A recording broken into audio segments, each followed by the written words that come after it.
6 साल हो गए, किसी को 9 साल हो गए, किसी को 12 साल हो गए, दूसरी संतान हो ही नहीं रही। आपने डॉक्टरों को भी दिखाया, इलाज भी करवाया, फिर भी संतान का सुख नहीं है। तो शिव महापुराण में बेलपत्र के वृक्ष का बड़ा सुंदर भाव था।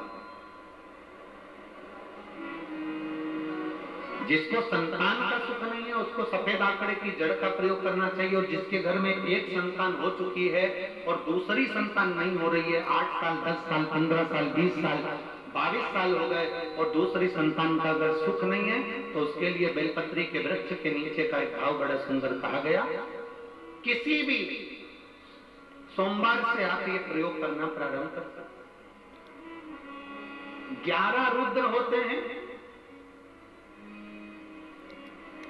11 रुद्र होते हैं।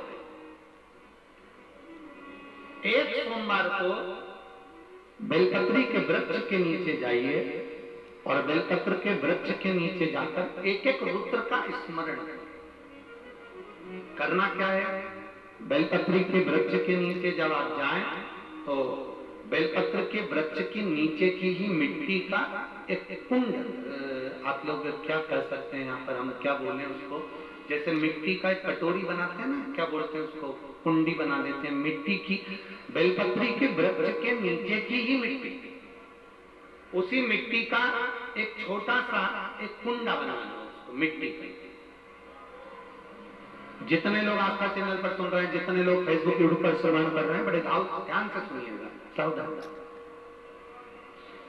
मिट्टी की कुंडी बनाई, उस कुंडी में जल समर्पित कर दिया और जल चढ़ाने के बाद में एक घी का दिया लगाकर वहीं पर थोड़ा सा मीठा, कुछ भी जो आपके पास में हो, घर में जो भी उस समय पर आपके साथ में हो, या तो दूध घर का मीठा हो, जैसे मावे का, खोए का हो या खीर हो, तो वहीं पर एक कटोरी में थोड़ा सा रख दीजिए और उस कुंडी में जो जल चढ़ाया गया है वहां पर उस बेलपत्री के वृक्ष के नीचे भगवान शंकर के 11 जो रुद्र हैं उसमें से एक एक रुद्र का आपको स्मरण करना।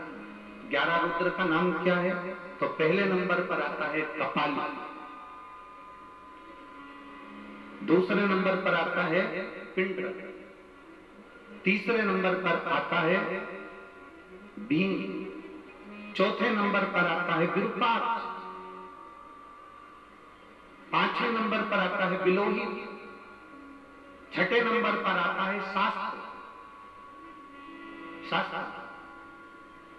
7वें नंबर पर आता है अजपात, 8वें नंबर पर आता है अहिष्णु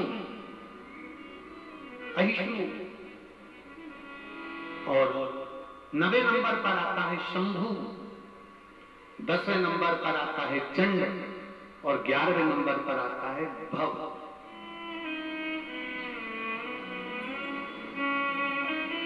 अगर अभी आप लोग नहीं लिख पाए हैं तो बाद में मोबाइल पर से कथा को पीछे खींचना, फिर उसमें से धीरे धीरे इसको लिखना। एक रुद्र के नाम से एक कुंड का निर्माण करा, पूजन करी, घी का दिया लगाया, वहां जो मीठा रखा है उसको लिया, कुंड में से थोड़ा सा जल लिया, बेलपत्री के पेड़ के नीचे आचमन किया, जो मीठा रखा है वो ले जाकर रात्रि के समय पर सोने से पहले पति पत्नी उसको पाए और साथ रहे। एक सोमवार को ये प्रयोग करना है, फिर दूसरे सोमवार को दूसरे जो एकादश, जो 11 रुद्रों का जो वर्णन किया गया है, एक एक रुद्र का नाम लेकर एक बार कुंड का निर्माण करना है।